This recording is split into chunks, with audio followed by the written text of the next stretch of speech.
My name is Alyssa Grant, and the night my father tried to humiliate me in front of 60 people, he didn't realize he was standing 5 minutes away from losing everything he'd spent 30 years pretending to build. It happened at my engagement dinner. Crystal glasses, white tablecloths, expensive wine, the kind of place where people clap politely when someone stands up to give a speech. My father loved those kinds of rooms where everyone had to listen to him. He stood up slowly, tapped his fork against his glass, and gave the kind of smile that always meant trouble. Then he raised his drink and said something that made the entire room go quiet. "Here's to my daughter, Alyssa, who finally found a man patient enough to tolerate her." People laughed, not the real kind of laughter, the uncomfortable kind, the kind people give when a powerful man tells a joke they're not sure they're allowed to dislike. My fiancé squeezed my hand under the table. I felt him start to stand, but I stopped him, because something inside me had finally reached the end of its patience. I stood up, walked calmly to the front of the room, opened my laptop, and projected one document onto the wall. My father's business partner dropped his wine glass before I said a single word. The glass shattered across the marble floor, and in that moment, everyone in that room realized my father's speech had just turned into his obituary. But none of that would make sense unless you understand the kind of man Richard Grant was, and the kind of daughter he raised. I grew up in a house that looked perfect from the outside. 2-story colonial, freshly painted shutters, a lawn so neat it looked like it had been trimmed with scissors. My father built his construction company from the ground up, or at least that's the story he liked to tell. Pickup truck, 1 employee, 16-hour workdays. The American dream. People in town admired him. They called him a self-made man. They called him generous, charismatic, successful. But those people didn't live in our house. They didn't hear the way his voice changed when the front door closed. My father never screamed. He never had to. He had a calm voice that could make you feel about 3 inches tall. I was 8 the first time I realized something about him wasn't normal. I brought home a spelling test, 100%, gold star. I remember running into the kitchen holding the paper like it was a trophy. "Dad, look!" He glanced at it for half a second, then shrugged. "Spelling isn't hard, Alyssa." That was it. I stood there holding that paper for a long time, waiting for something else. A smile, a good job, anything. It never came. My mom sat at the table drinking coffee. She said nothing. That silence became the soundtrack of my childhood. My father criticized, my mother stayed quiet, and I learned to shrink. The confusing part was that sometimes he could be nice. When I was 11, he helped me fix my bike. When I was 13, he came to one of my soccer games. Those small moments were like oxygen. They kept me hoping. Because if someone hurts you all the time, leaving is easy. But when they hurt you most of the time and love you a little, you stay. You keep waiting for the good version of them to come back. By the time I graduated college, I had already accepted something about my place in the family. My father didn't see me as someone to celebrate. He saw me as someone to manage. At my graduation dinner, he spent 40 minutes talking about his newest building contract. Then he leaned across the table and said loudly enough for everyone to hear, "Let's hope that degree actually pays for itself." Everyone laughed. Because that's what people do around men like my father. They laugh. I laughed too. Then I went to the bathroom and cried where nobody could see me. I wish I could say that was the moment I decided to stand up for myself. It wasn't. That moment came years later, and it came because of a man named Daniel. I met Daniel at a legal conference. He was a corporate attorney, quiet, calm, the kind of person who listened more than he talked, the opposite of my father in every possible way. On our third date, I told him a funny story about my dad, joking that I'd probably never get married.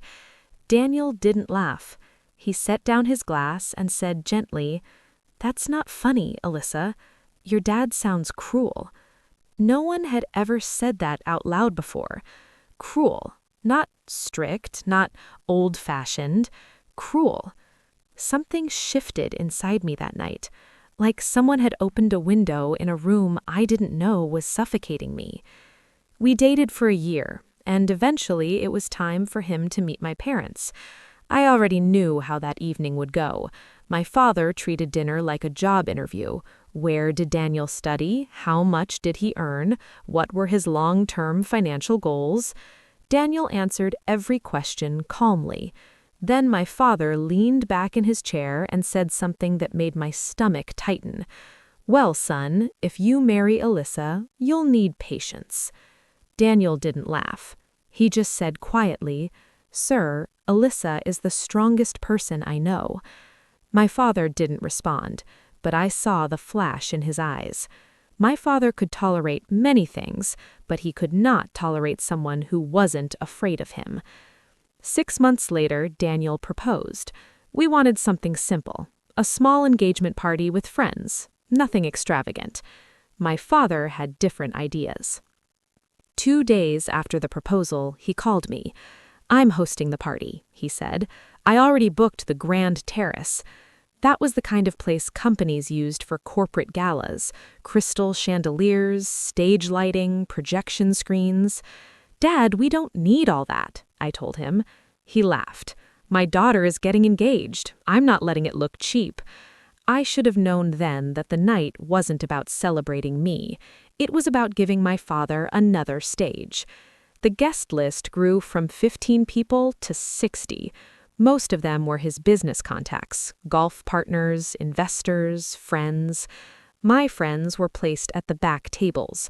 That detail mattered more than I realized at the time, because the people sitting closest to the stage were the ones my father wanted watching, especially one man, his partner, Michael Davenport. They had run their construction company together for almost 20 years. Michael trusted my father with everything, including the company finances. What Michael didn't know was that 3 months earlier, I had discovered something inside those finances that my father never expected anyone to see. I'm an financial auditor. Numbers are my job. Patterns are my specialty. One late night at work, I noticed a series of unusual transfers connected to a construction vendor. Small amounts, monthly, always just under the threshold that triggers automatic reviews. At first, it looked like routine payments, but something about the pattern bothered me, so I kept digging, and eventually the trail led somewhere I never expected. A shell company, a second account, and finally, my father's personal bank records. The numbers didn't lie. For nearly 10 years, my father had been quietly moving money from the company into accounts Michael didn't know existed.